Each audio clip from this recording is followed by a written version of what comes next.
ನೋಡಿ ಸರ್, ರೈತರಿಗೆ ಕಷ್ಟ ಇಲ್ಲ ಅಂತೇಳಿ ಹೇಳ್ತೀರಾ. ಯಾವ ಥರ ಅಡಿಕೆ ಸಸಿ ತಿಂದು ಹಾಕಿದ್ದಾವೆ ನೋಡಿ ಹಂದಿಗಳು. ಆನೆ ತೋಟಕ್ಕೆ ನುಗ್ಗದಾಗಿದೆ. ಹಂದಿ ತಿಂದಿರೋದು ನೋಡಿ. ಬಾಳೆ ಎಲ್ಲ ಯಾವ ಥರ ತಿಂದಿದೆ.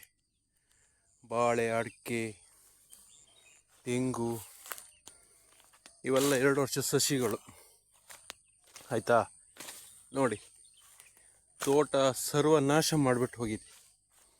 ತೋಟ ಸರ್ವನಾಶ ನೋಡಿ ಸರ್. ಯಾವ ಥರ ಹಂದಿಗಳು ತಿಂತವೆ ನೋಡಿ. ಅಡಿಕೆ ಗಿಡನ ಎಲ್ಲ 5 ಹಾಕಿದ್ದೇವೆ. ಇಡೀ ತೋಟನೇ ಹೋಗಿದೆ.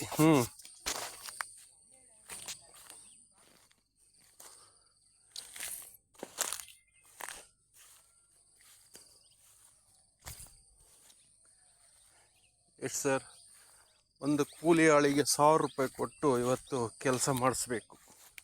ಇಷ್ಟು ಕೆಲಸ ಮಾಡಿಸ್ಬೇಕಾದ್ರೆ 2 ವರ್ಷದ ಸಸಿಗಳು ವರ್ಷಕ್ಕೆ 3 ಬುಡ ಮಾಡಬೇಕು. 3 ಬುಡ ಮಾಡಿದರೆ ಈ ಹೈಟ್ ಗಿಡ ಬರ್ತವೆ 2 ವರ್ಷಕ್ಕೆ. ಈ ಹೈಟ್ ನೋಡಿ ಎಷ್ಟು ಕಷ್ಟ ಉಂಟು ಅಡಿಕೆ ತೋಟ ಅನ್ನೋದು.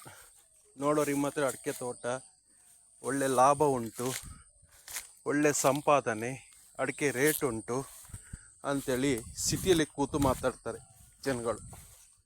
ಆದರೆ ರೈತರ ಕಷ್ಟನ, ಗೋಳನ್ನು ಯಾರು ಕೇಳುವರೇ ಇಲ್ಲ ನೋಡಿ ಸರ್. ಹಂದಿಗಳು ಬಂದು ತೋಟ ವನವಾಸ ಮಾಡಿ ಇಟ್ಟು ಹೋಗಿದ.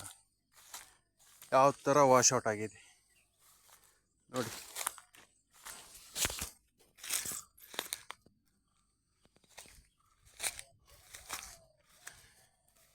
2 ವರ್ಷಕ್ಕೆ ಈ ಥರ ಗಿಡ ಬರ್ತದೆ. ವರ್ಷಕ್ಕೆ 3 ಬುಡ ಮಾಡಬೇಕು. ಇಷ್ಟೊತ್ತಿಗೆ 6 ಬುಡ ಆಗಿದೆ. ಇನ್ನು 1 ವರ್ಷ ಬಿಟ್ಟರೆ ಈ ಸಸಿಗಳೆಲ್ಲ ನೆಕ್ಸ್ಟ್ ಒಂದು ಲೆವೆಲಿಗೆ ಬರ್ತವೆ. ನೆಕ್ಸ್ಟ್ 4 ವರ್ಷದ ನಂತರ ಫಲ ಬರ್ತದೆ. ನಿಧಾನಕ್ಕೆ ಸ್ಟಾರ್ಟ್ ಆಗ್ತದೆ ಫಲ ಬರಲಿಕ್ಕೆ.